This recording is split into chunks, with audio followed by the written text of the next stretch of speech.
So, good evening, ladies and gentlemen. Welcome back to Entrepreneurship 101. I didn't get a warm-up video for me, an opening act tonight. So I guess I'm the opening act for the real stars of tonight's show. Before I talk about tonight's lecture, I do want to billboard next week, which is Steve Karkner from Panelist on product development. If any of you have seen Steve talk, last year he talked about going through product specs and design for a flashlight. It was a very illuminating lecture. It is very, very useful how to go through product development. So that's next week. Tonight, however, we have a real treat. And I think I've warned you that this is an experiment. Tonight is our first Meet the Entrepreneurs event. You will see there's a significant number of Mars advisors actually hanging around here. That's what you get when you have a party associated with the lecture. So there's going to be a panel discussion with a series of up-and-coming startups in a particular sector. And then that'll run from about 5:30 to 6:30. And then at 6:30, we start the party. That's back on the outside out there, snacks, cash bar. Gives you a chance, and we really hope that you will stay and meet the various entrepreneurs, the advisors, and the other team here. Meet your fellow attendees, and really do a little serious networking in this whole area. So tonight's sector is information, communication, and entertainment. And I'm going to turn it over to our moderator tonight, who will introduce the panel. So without further ado, our very own Ice Queen, Krista Jones. You guys come up too.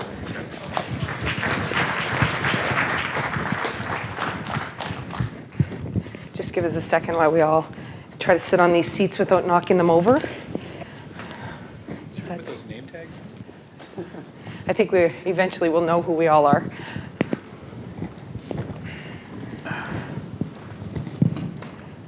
So I think oh, this light is right in my eyes. So if I'm squinting, I apologize, but I can't see very well right now.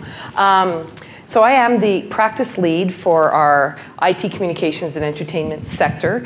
One of the things that I want to highlight is the sector is quite large. It covers a real broad array of companies. We have companies that are in digital media, in deep software plays, consumer electronics, privacy, and we have a very, very large online and mobile digital media sector. So what you see tonight, and the entrepreneurs that are up here are representative of the 320 active clients in the Mars ICE sector. So that's, and I think it's only the tip of the iceberg in Ontario in terms of the number of people that are creating sustainable businesses. And one of the things that's really interesting is I was just looking at the stats. I joined Mars 2 years ago, and we had about 70 companies in the practice at that time, and we had none in revenue. Well, I shouldn't say that. We had a few in revenue, and most of them were still in the developing and the ideation stage. Now the practice has, well, like I said, 320. We have at least 7, if not 9 companies that are generating more than $1 million a year in revenue. We have 25 companies that have over 18 months worth of funding, and 45, we're taking in about 45 new clients a quarter. So that just goes to show you the amount of growth and excitement that's happening in this sector. So the advisors that are here for afterwards, most of them have been entrepreneurs, either in their recent past or in 1 or 2 jobs ago in terms of what they're doing. So I really hope you take advantage of the time to meet them all afterwards. So to move on to our panel, and I'm really not the Ice Queen, as that's just an affectionate term. I think it means that I'm really bossy and that I order people around more than anything else. Our first entrepreneur is right here beside me. It's Ray Reddy. Ray is the founder and CEO of a company called Push Life. They are a digital media platform I got to read this to make sure that I get the right soundbite. A digital media platform for users to play and sync all of their music, shop for new content, and share it with their friends right from their mobile device. Previously, Ray was in corporate development at RIM, where he negotiated M&A deals, led venture investments in early stage technologies, and was involved in a number of strategic initiatives in the mobile space. In 2008, when Ray founded Push Life, he was offering users a new way to experience music on their BlackBerry, Android, and feature phone devices, effectively delivering the Apple Media experience on all other handsets. Since then, Push Life has successfully launched with Virgin Mobile in Canada and will be soon launched with a major European operator, as well as a direct-to-consumer offering for the North American marketplace. Ray holds a Bachelor of Math and a Master's of Business Entrepreneurship and Technology from the University of Waterloo. So I think you can see from this background that entrepreneurialism was something that started with him back when he was a student. Next to Ray is Nick. Nick Salsky, who is a co-founder, and I know his fellow co-founder Simon is in the audience. He's a co-founder of a company called InGamer Fantasy Sports. And this company fuses real-time gaming innovation with live sports, mobile accessibility, and social networking to create an exciting new way to engage with live events. I'm partial to this one from family perspective in terms of we're big beta testers for InGamer, and it's really, if you get a chance to play it with CBC on Saturday nights, it's a great game. Yeah, everyone has to play this Saturday night. That's the test. You have to download Push Life, and when it's launched in the direct to consumer, and you have to play InGamer. Previously, prior to InGamer, Nick launched his own content marketing firm in 2005 called Media Craving International. It's a boutique marketing firm that has worked with clients ranging from TSN and the CFL to Molson and Elections Canada. His one-man operation generated over $300K in yearly revenues. Previously, Nick was a successful television producer and director and host. He was responsible for several TV series, 2 feature films, and also served as the president of production for Critical Mass Releasing. Ever since he began in the media industry, Nick has been involved in the sports world. He is a regular guest on Off the Record with Michael Landsberg and the Casino Rama Grill Room. In 2007 and 2008, he also created, hosted, and wrote the Fantasy Hockey Report in tsn.ca. Nick is a fantasy sport expert, an accomplished producer, a successful marketeer, and a TV personality. Next to Nick is Stephen Lamb. Stephen is one of our serial entrepreneurs in the portfolio, and he has successfully launched 3 software companies. His first was an internet application firewall, was ranked #2 in the world, and was acquired by Secure Computing, a US public corporation. The second was an e-commerce venture acquired by InfoSpace Corporation. And the third, a network authentication and authorization company that was acquired by Baltimore Technologies, which is an Irish public company. That's a big mouthful to get all those companies out. Steve decided to take a break from the software world to earn a master's in physics. Who thinks a master's of physics is a break? I can't even imagine using both of those in the same sentence. A break to me is going to Hawaii or, but oh well. I guess you can see why he's so successful in the deep software place, because he thinks a master's in physics is a break. But the lure of entrepreneurial life beckoned, and in 2009, he persuaded his former colleagues to form a new company, Nevex Virtual Technologies, to develop a software solution that would speed up sluggish applications and relieve I/O bottlenecks. Nevex accelerates applications by enhancing performance at the server instead of in storage.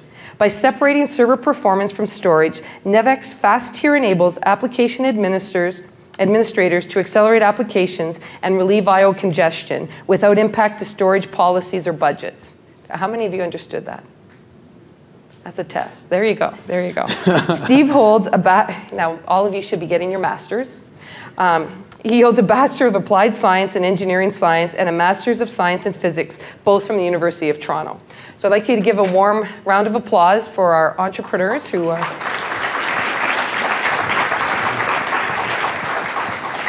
So I think the format that we're going to follow is I'm going to give each of the guys 5 minutes or so to tell you a little bit of their personal. I gave you kind of the business side of what they do and who they are. I've asked them to give about a 5-minute on what motivates them and their personal journey as entrepreneurs to maybe get that going. Afterwards, I'm going to ask a few questions just to get the conversation. We have mics around the room. This is meant to be an interactive discussion, and like for all of you to have questions, to come up to the mics, and we'll do most of the rest of the time as a Q&A. Does that sound good? All right, so maybe Ray? Sure. So Push Life was founded in 2008, and prior to that, as Krista mentioned, I worked in corporate development at RIM. One of the really unique aspects of that role was I was basically paid to forecast the wireless space and how it would all play out, and our team was responsible for either acquiring companies or licensing technologies that help RIM to get there. So one of the trends that I tracked there was the convergence of portable consumer electronics into the phone. And so if you really think about it, we had sort of phones and PDAs back into the late 90s and the early 2000s, and then in and around 2003. You got the smartphone, which was really the PDA converged into the phone, and then PDAs just disappeared and you can't really buy them anymore. And so one of the things we really tracked was, is this going to happen with most portable consumer electronics, such as digital cameras, portable navigation, MP3 players, and so that's something that we tracked, just looking at the sales volumes of those kinds of things, and just how smartphone hardware was just continuing to get better and better over time. It was pretty clear in and around 2005 that this certainly was going to happen. There's been a number of things that have recently happened in the space, including Google announcing navigation on Android, which dropped Garmin's stock price 20% overnight.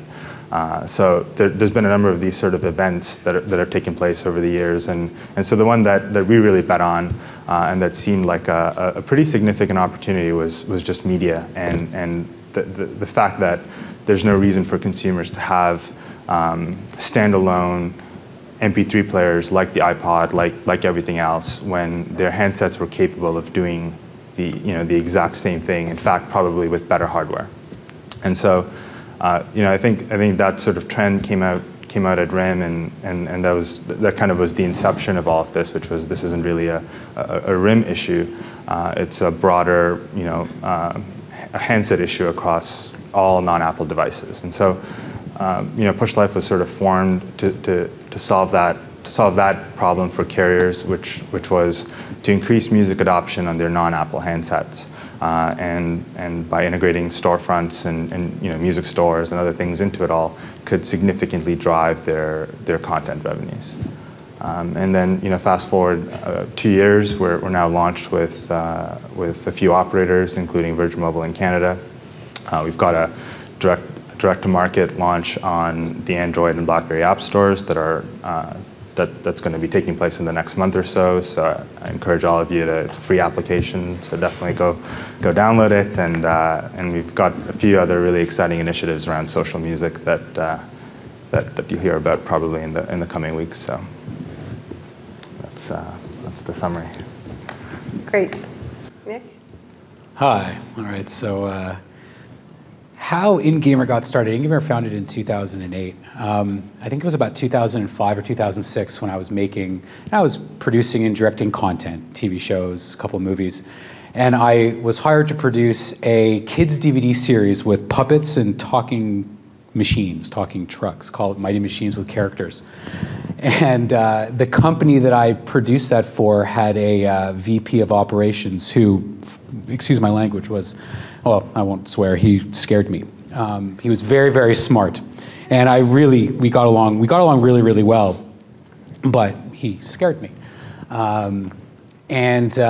Fast forward a couple years, I've always been involved in sports. I was a huge sports fan. I've played sports on the national level. And I was fortunate enough to be able to take part on sports talk shows because I like to talk. And I'll make sure I keep this short for you, Steve. And so one of the things I got obsessed with around 2006 was something called fantasy sports. I'm not sure how many people in this room, well, how many people have heard of fantasy sports before? Like sports pools and things like that. Well, that's not a bad number. So around 2006, I got really obsessed with it. And as any content producer will tell you, the best things you want to get involved with are things that you're really passionate about. So I went about trying to develop a fantasy sports show. And that turned into a broadband show on TSN.ca called the Fantasy Hockey Report. One of the ideas that I came up with when I was thinking about this show was the ability to actually play along, play fantasy while you're watching a sporting event. So for all of you that don't know anything about fantasy, what it generally involves is picking players, getting points based on how actual athletes or actual players perform in a given game. Conventional fantasy wasn't something that you could actually do in real time. It was something that was very passive. So one of the ideas was trying to make it a little bit more exciting. So obviously at the time of creating that concept of the show, it wasn't possible, or so I thought. Simon and I were catching up over a coffee one day in 2007, or I guess it was early 2008 maybe, probably late 2007. And we were catching up, and I was telling Simon about the fantasy show, and then we started talking more about the future, and I brought up this idea. So I'm the front end of InGamer, Simon is the back end, for lack of a better description. Simon, unbeknownst to me, who I knew wasn't a huge sports fan, had been thinking about ways to create a mobile game around car racing.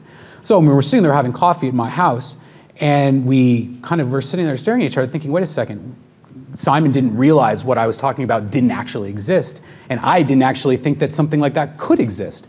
So we kind of had both identified the hole in the marketplace, which was live event gaming, and we decided to make a go at it. And that was 2008. Simon spent the better part of the next year building the prototype of the InGamer platform based all on SMS, because the idea was we wanted people to connect through a live event in real time wherever they happen to be. So we built that initial prototype in SMS, which wasn't a very sexy prototype, which we realized when we first started trying to sell it, people didn't really understand the idea of being able to unify everyone together. Shocking. So in 2009, last year, we had the online prototype built. And then at the time, I was still doing some side consulting with my former company. Then last fall, the two of us were both full-time, 24 hours a day, testing, selling, building this platform out, and it was still very much a prototype. We did a couple of pilot tests last winter for the Super Bowl. We did a sexier pilot with the National Hockey Players Association and the Hockey News last spring. And we actually we made our first official deal with CBC to integrate our platform directly into every Hockey Night in Canada game this year. That deal closed about 2 weeks before the NHL season began, and our first check actually cleared on Monday. So you'll hear this as entrepreneurs, the idea of bootstrap to first revenue. Well, we bootstrapped to first revenue because, of course, investors wouldn't touch us because we were unproven, we had no users, and who the hell does real-time sports gaming? So we basically, I'm sure we'll talk about this later, we kind of just fought through it, man. It was a battle, but so we got our first revenue, we have users now, we have another big deal with a company called IMG. IMG is the biggest sports entertainment company really on earth. They handle all licensing for a majority of the major professional sports and as far as athletes go, so they're now our international sales agent, which is very exciting for us. So yeah, it's been a 2.5-year battle, but we're starting to see the fruits of our labor. So it's an exciting time, a tiring time, a hungry time, but an exciting time. So that's me, or us. Wave your hand, Simon. There you go. Well done. Thanks, Steve. All right, I'm going to cast myself back to my first company and try to put a bit more perspective of where you're thinking. When I graduated from university, I was an engineer who could program. So naturally, I went off and got a job at a big company called Hewlett-Packard, and I sat in my little cubicle and I worked all day. And I got really, really excited. Well, not really. I didn't like being a cog in a big wheel. I didn't like having much control. So on the side, I worked with what was my roommate at university on different projects. One of the projects was a router, and another project had to do with the wireless transmissions. What we realized was that we had a hard time with a full-time job actually trying able to get a product done. And we kept not really having much of velocity. And then another gentleman from the university came up and said, hey, well, what about if we just add some security to the router product, and it's called a firewall? Oh, okay, that sounds interesting. So we went off, and we did a little prototype very quickly, and then we decided that we thought we could make this into a company. We've got a larger group of people. I mean, I found in general I can't do everything. I'd like to think I could, but in reality I can't. And that was the problem Glenn and I had, my business partner then. We just couldn't get enough done. So we had a team of 5 that were working on this project, and one of them, fortunately, was a company, and they were able to fund us. And by fund us, I mean I got to leave my job at HP and work in another cube with a computer in dim light. But I got to work on what I wanted to do. And I had a lot more control over what I was able to accomplish. And that was the fun part for me. From there, it snowballs. You know, I think after 4 months, we had our first customer. And after our first year, we had probably just about $250,000 of revenue, but we had 6 people. And, you know, fast forward another year, I think it was $10 or $12 million and 106 people. So it grows pretty quickly if you hit the right market. And you have to find a market that you know a lot about and that you have the right team. It's very difficult to do that in a vacuum, and that's really the failings on the first couple of go-rounds at it. After that, we were able to bootstrap ourselves a little bit more effectively for the second and third company and fourth. What's a reoccurring theme for me is to work with people you trust. Much more important than any other decision is hiring or forming a group of founders. Those are people that you spend more time with than, well, some of you are old enough, so your spouse. I mean, tell you, it's going to be a lot easier to get a divorce than it is to get out of a business relationship. So choose both very carefully. And your spouses are very involved in your business relationship too. Well, yeah. Yes. Yeah. So, you know, so if there's one thing you had to take away from that, make sure you do something that you know how to do, and make sure you do it with a team you trust. Great, so I'm going to just pick up on that. I'm going to ask Ray to, because when I first met Ray, he was a team of 1.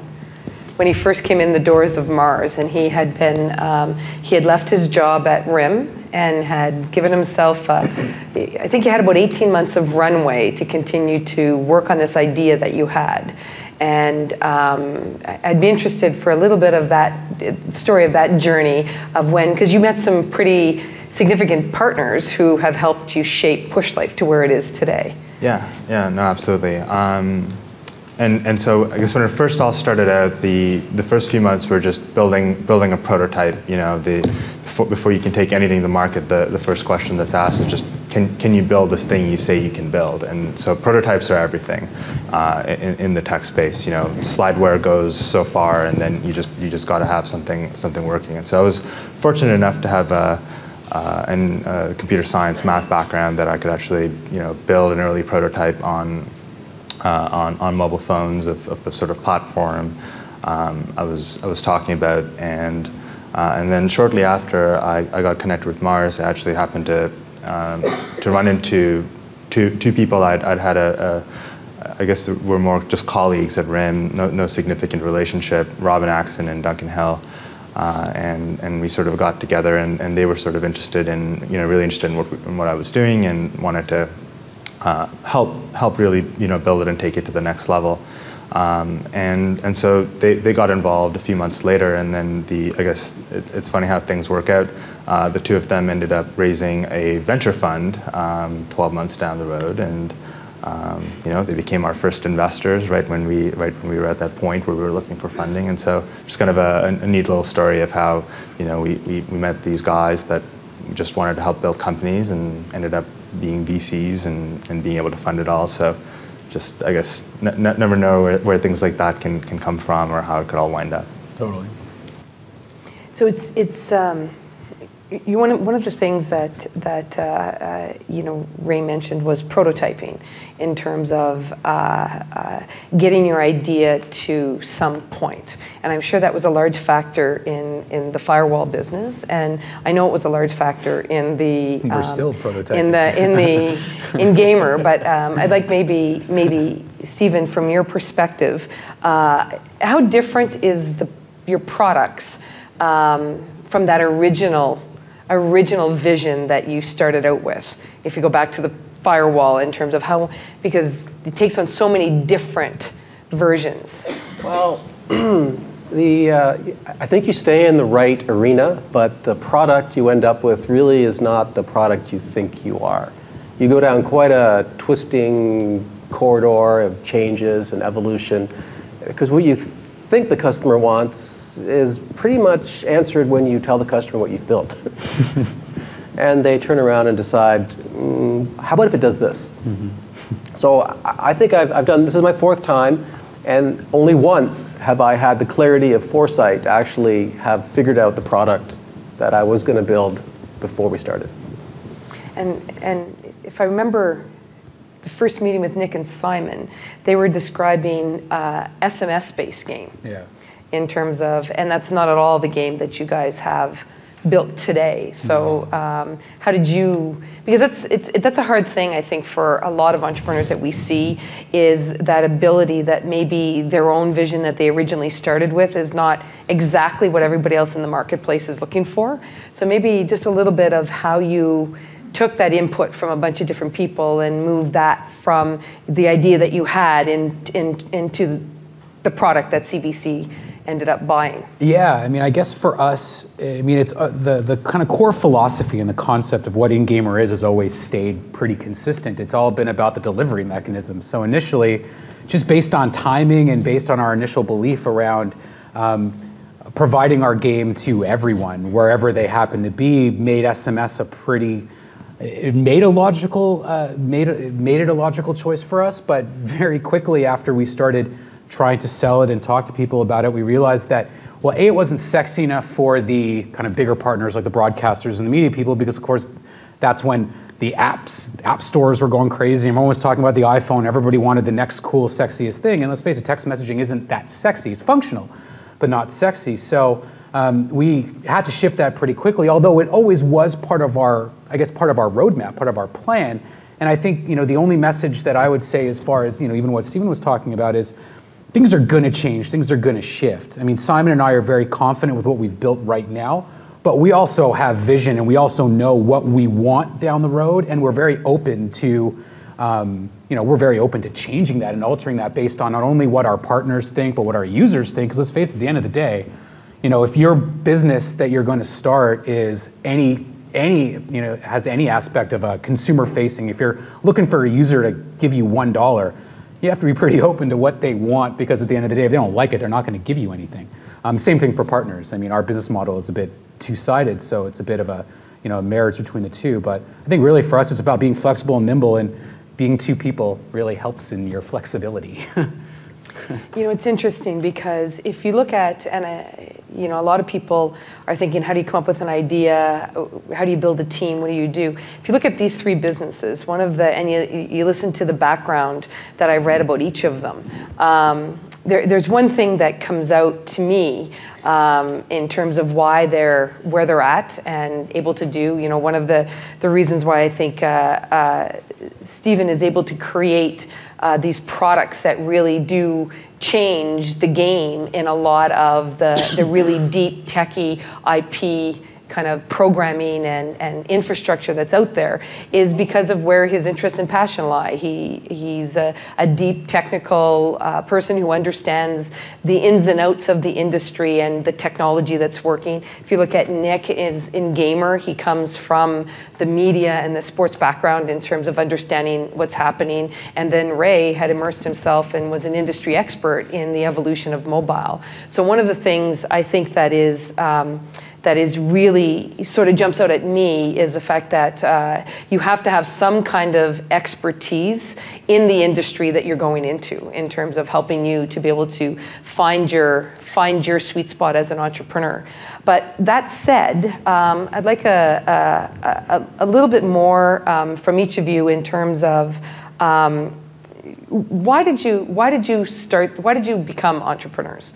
You know, you're in the industry, you saw things, but really I mean, Stephen talked a little bit about it in terms of he didn't want to work for other people. I think that's a big thing. You know, but it's, you know, there's one thing about working for other people. There's another thing about not knowing where your paycheck's coming from or how you're going to feed your child or whatever happens to be happening. So maybe a little bit more on and after this we'll kind of go to the microphones and get some questions from the audience.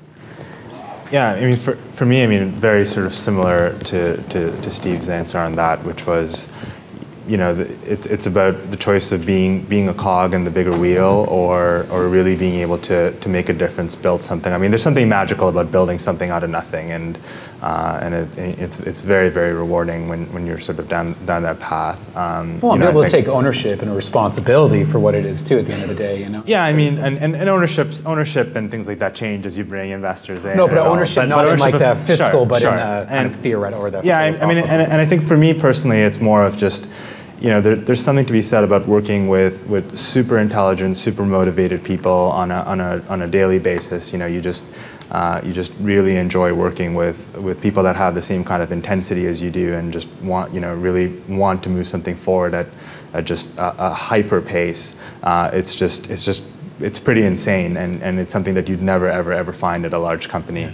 And it's one of those things where if you ever sort of are involved in it or touch it in any way, it's just addictive, and you can't think of any other way of sort of doing it. So yeah, addictive is a good word. I mean, it's invigorating. You know, I mean, the reality is, I mean, Simon and my partner and I have been. I mean, we say this a lot. We've been running in front of a bus every day for 2 years. I mean, it's scary.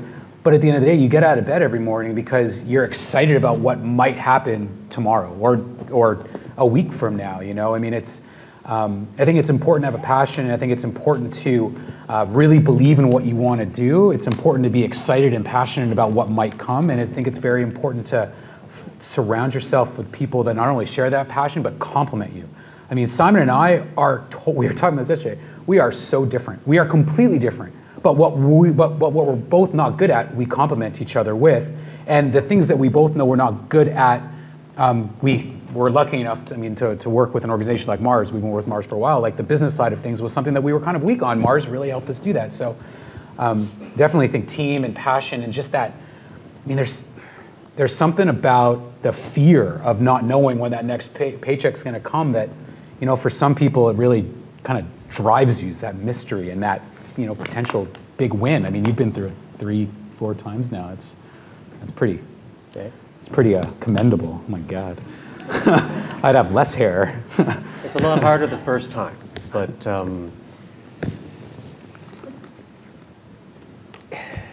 the drive to want to do it comes from a need to want to enjoy what you're doing.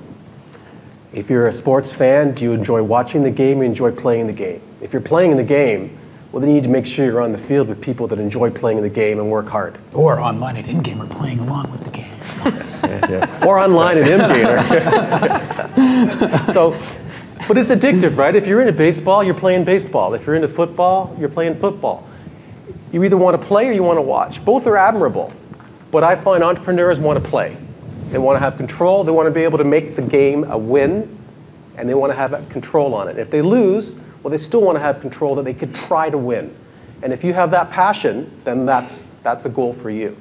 It's very difficult to make the first step, right? I remember sitting in my nice cushy job at HP, probably never ever get fired about how bad I was, versus only being told I could have 9 months of salary. That's all we had money for. You know, it's very difficult. You know, you have your family balances. It's very, very hard to make that decision. Because you know, entrepreneurs will stress and test family, friends, and colleagues. So it's not an easy job, but I find it very rewarding. It's fun to work with the people that have high energy, that have decisions, that make questions all the time, ideas are bouncing. You don't mind working 10 or 12 hours a day, You don't do it all the time, but you don't mind doing it. In my cubicle days, I didn't like that. I was quite happy when 5 o'clock came around and I got to go home and watch baseball. So any questions from the audience? Because I have a bunch more. You can, oh, sorry. If you could just get to a mic. There's mics in the, it'd be great. I think all of you mentioned, at least in some context, that it's very important to have the right team. How do you go about attracting the right team or meeting the right people to work with? I think networking. I mean, you want to be out there. You want to be talking to people, telling people what you do. I think that you never know who knows somebody that's going to be a good fit for you. Like, you got to be fearless. I mean, I think if you're an entrepreneur, you have to have a lot of passion about what you're doing.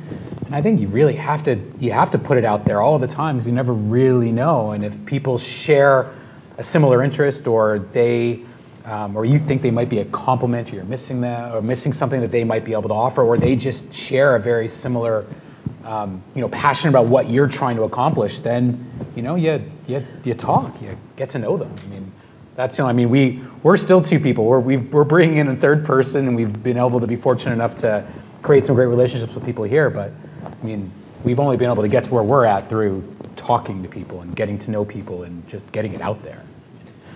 Yeah, I mean, I think networks are certainly a great way to meet people, and I don't know how many of you caught the Fred Wilson talk a couple of weeks ago at the demo event that was in Toronto, but he said something really interesting around how a team comes together in terms of fit, and he called it the value system, and I think that's a really key thing that a lot of founding teams don't necessarily clue in on, which is, hard work for me may be a very definition of hard work for Nick or for Steve. And if you don't have a group of people coming together that share similar values in terms of how much effort are you really going to pour into this, and is it every weekend, and is it we don't sleep at all, it's all gonna, if all of that doesn't really come together, I don't think a team gels as well. So I think just fit and just the values of the people around you on is everyone going to put in sort of the same level of effort, and how all of that fits in together. I think that's a really important part of it. Yeah, and you mentioned one other thing that I think is really important too. When you talk team, like structural actual team, if you're married, that spouse is a part of your team. And because if you're working 12, 18, 16-hour days, working weekends, you're not making money, you don't have a salary, spousal support is, and not fiscal support, like actually them buying into what you're doing and being a part of it, so important. Like, and even, family support, everyone has different family relationships, but you mentioned it before, I think it's... Well, right now, it's different than I was at my first company. Right now, I got 3 kids, so someone else is putting them to bed tonight. Someone else is spending longer times, letting me work on the weekends, let me go on trips. It's a very different, it's a different environment. Imagine that 60-hour work week was normal, right? And 80 was a lot. Decide if you can do it, and if your support system is capable of doing that. And find people that aren't scared by the idea of 80 hours a week. Well, and to that point, some people may feel that 80-hour work weeks are normal, yeah, and that 120 hours is a lot. And that's just the point. It's the value system and being on the same page with people is pretty important. Maybe next question. Yeah, my question is a little bit more directed to Frank, just because of your experience in the broadcasting industry. Nick, sorry. It's okay. Frank is, I like Frank. That's a good name. You know what? I screw up names, I'm sorry. Yeah, it's all good. All right. So I have a fantastic crew put together, production crew. We have a product. We're finding that the problem is sort of breaking into the sort of Canadian film industry. And i.e. in terms of getting funding, getting in front of the right people who are going to champion the product after reading it or seeing what you've put together and saying, yeah, that's a really good thing, when we've sort of found that the Americans seem to be a little bit more on the ball with jumping on board. So just wanting to know if there's something you can impart You don't want to hear what I have to say. Sure I do. I don't care how bad it is. Okay, Be so truthful, please. so here's my kind of overarching belief about the Canadian film and television industry. So we're built on a very similar domestic model that the UK and Australia is, which is based around a bunch of funding agents. Well, first of all, broadcasters don't really have to make any money, first of all. Second of all, advertising revenue in this country is skewed because a majority of the content that's actually generating advertising revenue is American shows. That Canadian broadcasters are able to actually license for a much smaller amount of money than it would cost to actually produce them themselves. So UK and Australia, this model of federal funded nurturing of Canadian talent, blah, blah, blah, works. Because there's no cable bleed over between the American, there's no American cable channels available for free in the UK and Australia. So at the end of the day, if you're a Canadian broadcaster, you're going to spend $1 million to produce a show that's going to be able to generate 10% of the advertising revenue of the show that you'd be able to license for $200,000? Hell no. Because at the end of the day, regardless of how good content is, you got to make money. You look at Flashpoint, which is the new big CTV show. Why did that show get off the ground? Because there was a writer's strike in the States. There wasn't any American content. So my personal feeling is being able to become a successful producer director in this country, if you're looking to raise money, you gotta have some inroads into the States, or your content has to be so damn compelling that you're gonna get those champions that are willing to sell it up the chain, because there's not that many people in this country that are really making money at film and television. I might be wrong, and that's changing, broadband's changing, but that's why I kind of got out of it. But we could talk after, and I can give you a little bit more insight into that. No, that'd be great, because we're a bunch of people who've come together, like we've all worked sort of in the industries in some sort of capacity. Yeah. Myself more so in the United States than I do work here. Yeah. But we're finding that with going to a lot of those agencies, they're looking at it. We have a full package that shows exactly where, to the dime, where money's being spent, why this project is going to be good, who in the United States is willing to pick up this thing, and let's talk after. Okay, totally. Sounds good. Yeah. And for all of you other producers out there, I am cynical about the Canadian film and television industry, if you don't already understand that. Next question. I've got 4, but I'm trying to find which one's the best. Marketing possibilities. Like, all of you have a product. How do you get it out there, and who helps you? I found the cheapest way to do advertising is to use a PR firm. PR? Yeah, it's a very unusual answer. No, it's a good one. But editors want to talk to someone who can explain to them what's going on and why it's useful. Analysts want to talk to someone who's not necessarily at the company but can do translations for you. So to get your message out, other than the traditional forms of writing your one-pager, putting up your website, you need to the whole way of using social media for us comes from our PR firm. The whole way of communicating with analysts, editors, bloggers comes from our PR firm. Yeah, no, that's really good. For us, we have a platform, like I was mentioned before, we have a two-sided business model. What we've created is a platform that actually enhances the value of other brands. So what our initial go-to-market strategy was based on was actually foregoing any kind of advertising revenue that our platform could generate. In return, we basically are licensing our platform to a broadcaster or a different partner. In return, they retain all advertising revenue, but they are also promoting our game. So we are willing right now, we're essentially leveraging these relationships to acquire users. Once we have the users, then we'll shift our model slightly. But if you can create a platform or you can create a company that that can actually spark value for somebody else, get them to promote it for you. It'll save you a lot of money. But it all depends on what you're trying to accomplish. Yeah, I think it's very contextual on who your end customer is. Is it enterprises or is it customer? Is it just consumers? And I think so. PR. I think PR is great for awareness, and if there's an easy way to connect PR. So in Nick's case, where it can actually point right to a website and discovery and conversion's really easy. It's just magic, and it's great. In other cases where you're maybe selling physical widgets at a storefront, there may not necessarily be that conversion between awareness and actually driving sales. So you have to, so PR is great. It works, and certainly we use it a lot, and certainly it helps. But in our case, it's a bit of a different business because we sell to carriers, and carriers very similar to this business model. They distribute our platform to the final end user, which are their customers. I mean, you need a lot of marketing, but the first step I find is that you can do PR. PR focus will save you a lot of money on advertising to get your message and awareness out. Yeah, bang for your buck, PR is a no-brainer. Yeah. It's by far the most effective means. And the social, I mean, like you mentioned, touched on it. I mean, the social networking and the Twitters and the Facebooks. I mean, there are agencies now that focus is just on social strategy, and it takes time. It's all about building social currency, as people talk about. You can't just go out there and say, hey, I'm here. It's not, and if you build it, they will come scenario. So definitely PR and social strategy is a really important and a good tool to use.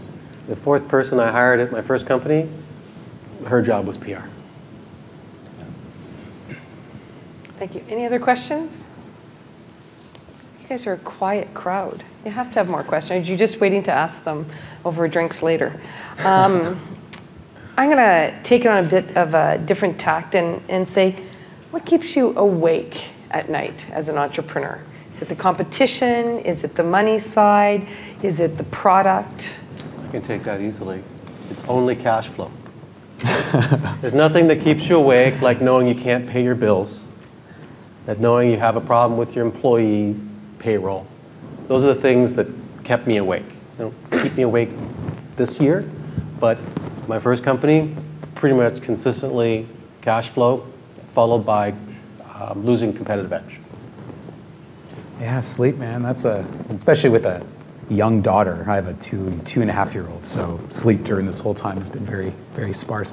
I mean, it's everything. I mean, I don't want to be or I hate to be more negative about this, but I mean, for us, I lost sleep over cash. We cashed our first check on Monday. It's been 2.5 years. You lose sleep over cash. You lose sleep over your product because you want it to work. You want people to like it. You sleep over competitive edge. I mean, in the realm of sports and gaming, there's new competitors kind of popping up all the time. So when something comes up, I mean, Simon will get an email from me at 11 o'clock saying, have you seen this? Oh God, are we screwed? And then he'll reply the next morning saying, no, don't worry. It's all good. We're better than them. Those things kind of happen all the time. And, I mean, it is not, I don't have one answer. It's kind of everything can keep you awake sometimes. Yeah. I totally agree. I mean, cash is definitely a big one, and even when you have runway and you've got funding, I mean, I think the reality is until you're a break-even business at least, cash will always sort of it's always sort of eating away at you. I think the other one is just. And just sort of articulating what Nick said in a bit of a different way is the difference between a trend and a fad, and that's one that you'll just constantly struggle with, especially in a business which has a very deep, long R&D cycle. So you've got maybe a year or 2 years of investing into a product before you can even sell it. So it's very different than a service business, and so the question is, during that time, the market changes. You'll see, you'll get. Not only will you see emails, you'll see, sort of new things just popping up left, right, and center, and just knowing which ones are real trends that should change the course of what you're doing, and which ones are just their flavor of the day, gone tomorrow type stuff. That it was just a distraction if you went down that path because you've got very limited resources and you're just singly focused on building this thing as quick as you can. But you just got all these distractions there, and some of them are real, and some of them aren't. And so it's just an incredible amount of information to constantly process. Sometimes you just want to shut the doors and just not even look at it because it feels like it's distracting you. But it's that balance of differentiating what really is going to change the course of what you're doing and what you just got to say, yeah, we're better than that. Balance is a big word. You have to be able to figure out that balance between, losing sleep, being nervous about things, keeping that excitement level. Balance is it's a good word. probably shouldn't be used in the context of startups, though. No, Terry. Certainly not. Hi, this is a question for the whole panel. A lot of you guys are creating a physical product, and you've mentioned prototyping quite a bit. And I just wanted to understand for each one of you how important you felt it was to have a written kind of business plan going through all of the details of where you saw your business going versus having that physical prototype done. And actually, did you ever even get around to doing a written business We don't have a business plan. We don't have one. So we didn't have one either until one of the investors one of the investors who was just a bit old school insisted that we had to submit a written business plan in order to pass the funding gate. And so me and Robin actually sat up one night and said, okay, we'll write a business plan. So I think the reality today is most business plans are 15 PowerPoint slides, that can probably better articulate what it is you're trying to say, because not only very few people have the time to even read 30-page business plans these days. So I think you may have to do it if someone insists upon it, but you're probably pretty good with just slide decks and. But I think what's important is the difference between a written 30-page glossy business plan and an actual map or a business model that you're doing, because I'm pretty comfortable that every one of you had a business model and you knew where you were going, and you had thought through all of the sections of a business plan, as opposed to writing something and spending a lot of time on it and then shelving it. I mean, you all had business models that you used and that you constantly evolved. And that you critiqued and made us rework and rewrite. And, well, and I think the definition of a business plan is what's really sort of changed. And to us it was, what do we need to communicate our business to someone like Krista? Totally. And today I don't think that's a 30-page Word doc. I think that's whatever else, and videos are a big part of it too. YouTube videos that do product demos. I mean, there's no better way to explain a product in 30 seconds than to see a YouTube demo of it. So I think it's just being a little more creative, and it's not Word documents today. It's everything else. Great. Thank you. And also, I've just opened a marketing consultancy that's helping entrepreneurs and small businesses. So if you need help with PR, talk to me afterwards. Hi, so could you maybe share an experience where you came maybe close to failure or maybe extreme doubt, and how you got around that? Here's a good one. We were talking about this one later. We after about, I guess after we had built that first prototype, we went out to friends and family to try and raise some money. And we had this, it was like, oh, we spent a whole $1,000, but we rented a room and we invited all these people. We asked anybody who might want to potentially invest.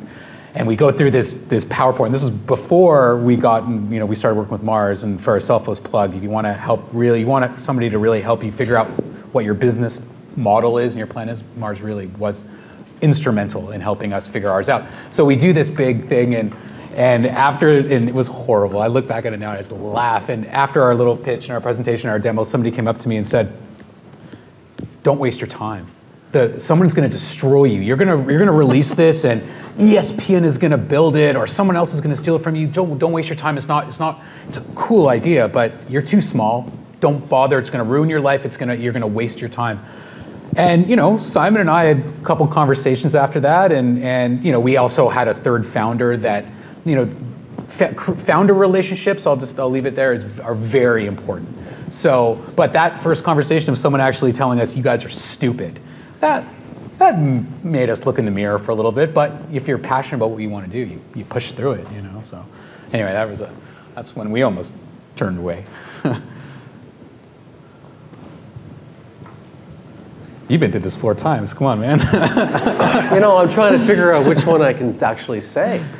There's a lot of arguments. The times that have caused the most stress, to the point where I've pretty much wanted to throw my hands up in the air and give up, have really been arguments with founders, right? So how do I get through it? Well, one of you has to back down. Yeah. Whether They leave, they stay, they change. Those are the biggest challenges. You're not really customers. Everything else is pretty solvable. It's like your family unit, right? Yeah, you got to fix home first. So, that and almost being bankrupt on a regular basis. The only way to solve that as a founder is to find someone, friends, family, investor, angel, to put some money in. Right. So, as I said, those are the things that keep me awake and bother me. Right. Internal relationships within the company. So choose those carefully, and make sure you have enough money to start, or that you don't need a salary for a couple of years. My God, a couple of years, really? For a while. A couple of years. I mean, I think you just really elevate, the bar of what gets you down, right? Because you're going to be told on a regular basis from all kinds of people, smart, have industry experience, that what you're doing either is impossible, it's a stupid idea, there's you're not fundable. There's thousands of reasons why what you're doing isn't going to work, and they're true, for a large part. I think, I guess this kind of goes back to one of the questions that was asked before on just how businesses change over time, and I think from my role at RIM, we saw 6 or 7 acquisitions come through, and in almost none of those cases was the eventual product that was acquired the same product or the same business that had originally started. It had morphed significantly, and so I think, what's really important is a capable team, a critical mass team size that's in market with a product and can quickly adapt to an opportunity that you see, and so, so for the most part, the feedback you're going to get, I mean, it's going to change because your business is going to evolve, and it's just going to happen all the time, and you just got to learn to deal with it. Thanks. You got to have balls to be an entrepreneur. Or I said it. Yeah. Hi, I'm wondering if each of you could comment on how lawyer-intensive bringing your companies to where they are now has been, and if you have any suggestions on how to cope and manage legal costs. So I think it depends on, again, the industry. If you're looking at a tech business, the commercial legal costs may not be all that much. I mean, incorporating a company and basic employee agreements, that kind of stuff. I mean, I guess it depends on who you are, but I mean, it's a budget of $4,000 to $5,000 probably to do stuff like that. If you're in a tech business, you typically care about IP, and that's where things start to get really expensive. So if you're filing patents or you're seeking any kind of IP protection on what you're building, which is fairly important in the tech space, the costs get astronomical very, very quickly. So there unfortunately aren't, I mean, so then going down that path, there's specific IP strategies you can use, provisionals, things like that, on how you, I'd say, postpone costs. You can't really avoid those costs, ultimately. Yeah, I mean, I don't really have too much to add on that. I mean, we knew pretty early on that our platform, we weren't really IP protectable. So we went about recently trademarking everything, things like that. We didn't have money for a long time, so some of the initial shareholders agreements and things like that, finally now we're able to kind of get back into it and get our legal team back in play. But I mean, I think that it's if you're in an IP type business, I think that you need to really think about whether the costs of getting the patent is going to take away from the development of the company itself. Like for us, I think if we probably had the money a couple of years ago, we probably would have done it. But some of our potential investors who never actually invested were all talking about that. If you listen to VCs in this country, they're probably going to be insisting on it. I don't know. I mean, I think it really depends on what it is and how protectable it actually is and how much you need their money and how much you're willing to listen to them for their money. I don't know. Hopefully that's helpful. I agree there's no way to avoid IP costs, but provisionals do allow you to delay them.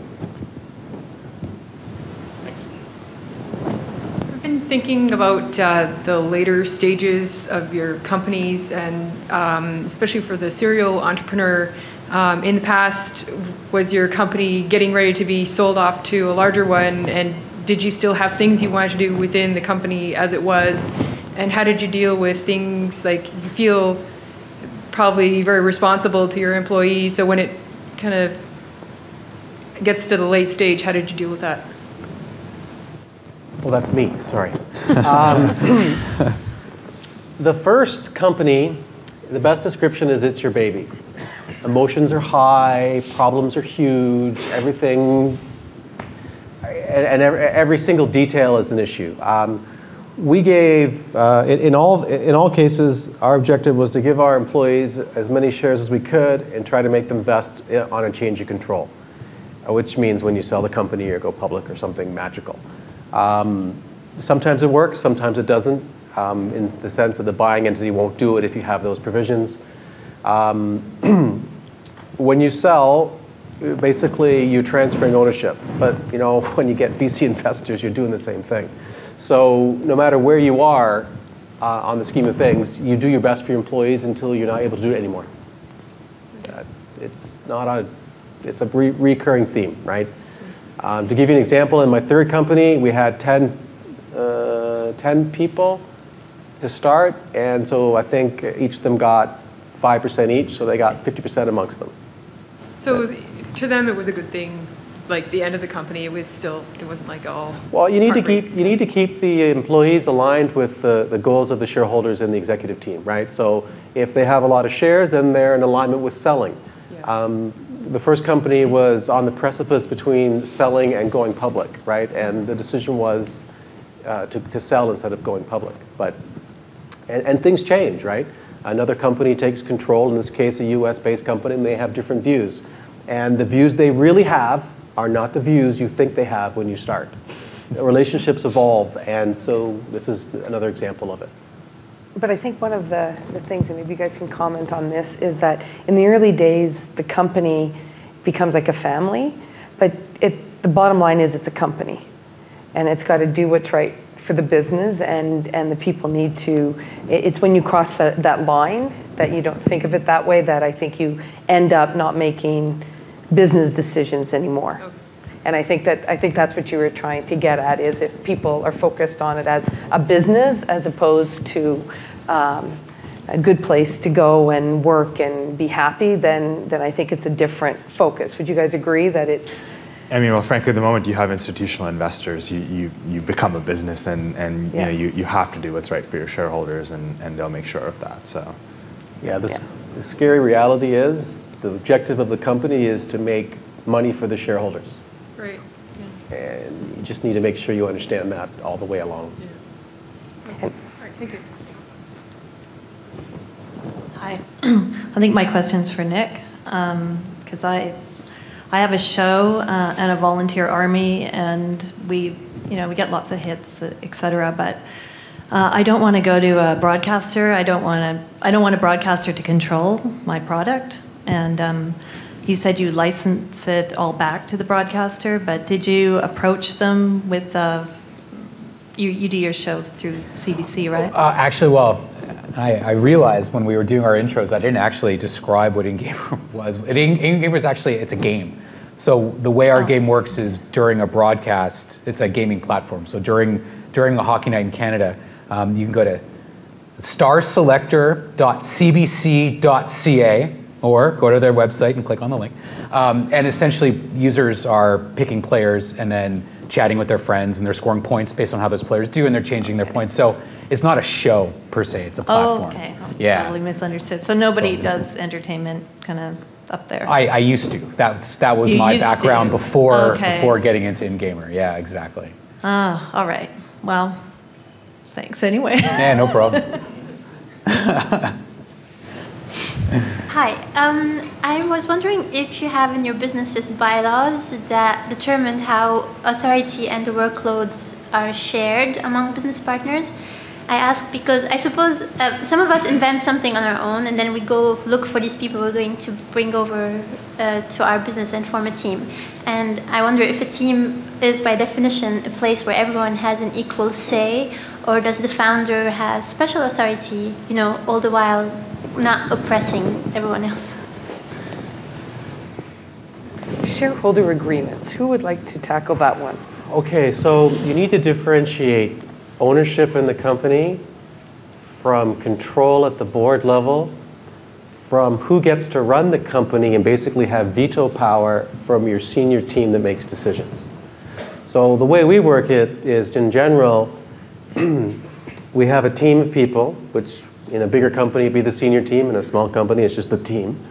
And pretty much it's unanimous or majority vote. You know, rarely ever, you know, as CEO, do I ever have to make a decision that's against what the team would like.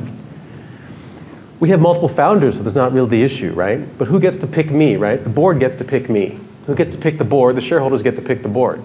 So from your founder point of view, you need to decide how you want, if what I'm hearing right is, if you own the majority of the company and you own that, because you're a founder, that means you own the majority of the shares, you do get a bigger say.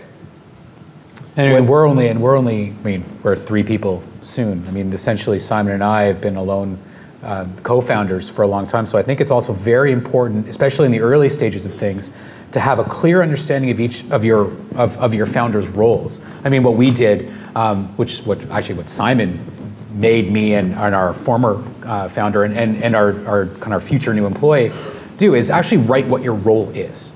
So everyone needs to be on the same page for what the responsibilities are, because when you're in an early stage, there's so much that has to get done. You have to trust that your partner is going to, or your partners are going to be able to help push the company forward. And if you don't have clear roles, clear objectives, you guys are going to waste time. You're going to step on each other's toes. There has to be, especially if you are kind of fair founders, if you're trying to push, or partners trying to push the company together, all together, there has to be a real clear separation of roles, or I think you'll be wasting a lot of time, and there'll be conflicts that you probably don't want to get into. I mean, you started off on your own, like solely alone, so I guess you probably have a different experience than that because you had to lead. Just conflicts with myself. Yeah, exactly. I think this comes back to that sort of same point when you're picking your founding team members. I think it's really, really difficult at an early stage to have to contractually define roles. Frankly, if you have to do that at that stage, I mean, it's going to be very cumbersome down the road. So I think this is where the value system and trust kind of comes together. To your point on workload and things like that, it just has to be a mutual understanding of how things work. And if it's not, the team's not going to gel. Mm-hmm. And if that doesn't happen, I mean, it's going to be difficult. I think in some cases there's natural boundary lines between what people do. I mean, if you've got someone with a business degree and an engineer, well, he's going to do the engineering stuff, and you're going to do the business stuff. And I think so. It gets a little more complex when you have overlapping skill sets, but then you really have to question why you have overlapping skill sets, and so. Great, thank you. Well, I think we're running out of time. One more question, and then we'll close. Hi, my question is whole panel. When you start your business in early stage, how you get the funding for startup business, and what strategy you implement to get the funding for funder? I'm surprised this was the last question that came up. You'd think this would have definitely been there earlier. Like funding in the Canadian environment is probably one of the most challenging things to get done. I'd say number one, be prepared to put your own money in it, because if you can't fund it to a certain point until you can get to a prototype, well, guess what? No one else is probably going to do that either. Yeah, if you don't have any skin in the game. At one point that meant your time and the opportunity cost of foregoing an income. Today that means you have to invest your own money. Yeah. So that's sort of step one. I think, again, it depends on the kind of business, but in a tech products business, I'd say that you have to get to a prototype stage before you could look at funding. I mean, gone are the days where people will fund ideas or, you know, something on a slide deck. For us, we didn't raise our first round until we actually closed our first carrier deal. So we bootstrapped for almost 18 months. You know, and so I think the answer is you have to go to the very end that your resources will take you, get as far as you possibly can. Ideally, show customer interest in what you're doing. So if you're building X for customer Y, you want to have customer Y willing to stand up and say, I'm willing to pay for this. And if you get, so I'm kind of working backwards. If you get to that point, you probably will raise funding. I mean, there'll be a lineup of people that will want to put money in that. You know, the point before that, where you have a product built, so you've kind of taken out product risk in what you're doing. So, because as a VC, when you approach, or any investor that you approach, they're sort of asking two questions. It's really, from a VC's perspective, there's only two kinds of risk. One is product risk. You know, can you build what you're saying you're going to build? And then the second one is, after you build it, are customers actually going to want this thing? You know, so where you are on those two cycles is going to determine, you know, the appetite for funding. So if you've at least built a product, you've kind of got the first thing out of the way, and you can show investors that I can build what I'm saying I'm going to build. And the further along you are to the second one, you know, the easier it becomes. So I think if you get to those 2 points, finding investors, I mean, Mars is a great resource to connect you to, you know, institutional investors, angels. I mean, there's tons of places you can do things like that. But it's about where you are in your cycle and what kinds of investors you're looking for. Yeah, Ray hit the nail on the head. We're not funded. We were told, and we weren't. I mean, we weren't fundable. Now that we have it out there and users and revenue, maybe we're fundable. Maybe we don't want VC money now. You know, it's funny. Like But there are different types of funding, right? Oh, no, there is. I mean, there are certain is. places that will fund ideas, and that's usually out of the academic setting. I mean, that's the only place where you can get development for research and product dev is if you are in an academic setting, not just university, but in different places. And there's different types of fundings. There is friends and family, there's angels, there's VC, government grants. IRAP does have some good programs out there. So there's different places to get different funding depending on the stage that your business is at. VCs is not the only type. And there's a big difference between funding and investment. So you can find funding through, again, all kinds of government assistance programs. You know, it's a lot of administrative work, but you can get money out of it. And then investments are kind of a separate thing once you're out of the friends and family phase. And to mirror what Ray said, Mars is actually a really great asset as far as being able to navigate what is possible and what you would need to be able to do to access some of those funds. All right, well, I do think we have another guy standing there, but can you maybe hold your question for some of them at the end, because we're going to head to the networking section. So thank you all. Hopefully this was helpful. Couple of things that a couple of questions I didn't get to, which was to ask the guys piece of advice that they didn't follow, and then advice that they thought was particularly relevant. So if you're out mingling with them, maybe you can ask them some of those questions, because those are always interesting answers as well. So great, thank you for coming, and look forward to chatting with you.